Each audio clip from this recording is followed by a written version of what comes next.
Dark energy എന്താണെന്നും അതിൻ്റെ പ്രത്യേകതകൾ എന്തെല്ലാമെന്നും ഈ വീഡിയോയിലൂടെ പരിശോധിക്കാം. ഡാർക്ക് മാറ്ററിനെ കുറിച്ചുള്ള വീഡിയോ ഇതിനു മുമ്പ് നമ്മൾ ചെയ്തിട്ടുണ്ട്. അത് കാണാത്തവർക്കായി ആ വീഡിയോയുടെ ലിങ്ക് ഡിസ്ക്രിപ്ഷനിൽ കൊടുത്തിട്ടുണ്ട്. സൺ ഫോർമുലയുടെ ഒരു പുതിയ എപ്പിസോഡിലേക്ക് എല്ലാവർക്കും സ്വാഗതം.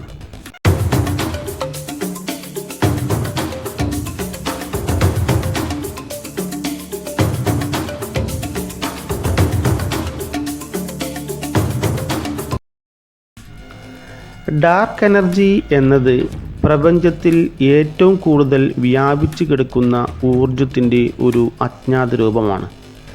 ഡാർക്ക് എനർജിയുടെ കൃത്യമായ സ്വഭാവം ഒരു നിഗൂഢതയായി തുടരുന്നു.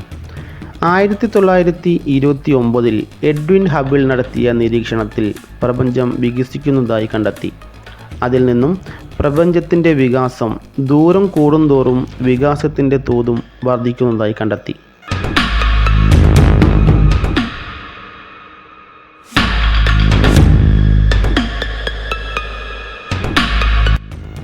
പ്രപഞ്ച വികാസം എന്നത് ഗാലക്സികൾക്കിടയിലുള്ള സ്പേസ് ആണ് വികസിക്കുന്നത്.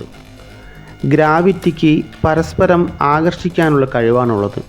അങ്ങനെയെങ്കിൽ പ്രപഞ്ചം ചുരുങ്ങുകയാണ് വേണ്ടത്. അതുകൊണ്ട് തന്നെ പ്രപഞ്ചത്തെ പുറത്തേക്ക് തള്ളുന്ന എന്തോ ഒരു ഫോഴ്സ് പ്രപഞ്ചത്തിലുണ്ട്, ഒരു ആൻറ്റി ഗ്രാവിറ്റി പോലെ. ഇതിനെയാണ് ശാസ്ത്രജ്ഞന്മാർ ഡാർക്ക് എനർജി എന്ന് വിളിക്കുന്നത്. എന്നാൽ ഡാർക്ക് എനർജിയെക്കുറിച്ചുള്ള കൂടുതൽ വിവരങ്ങളൊന്നും ലഭ്യമായിട്ടില്ല.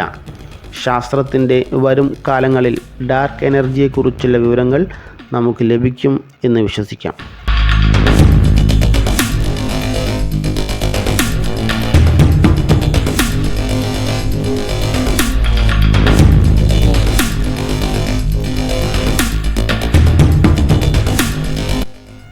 വീഡിയോ ഇഷ്ടപ്പെട്ടാൽ ചാനൽ സബ്സ്ക്രൈബ് ചെയ്യാനും ലൈക്ക് ചെയ്യാനും ഷെയർ ചെയ്യാനും മറക്കരുത്.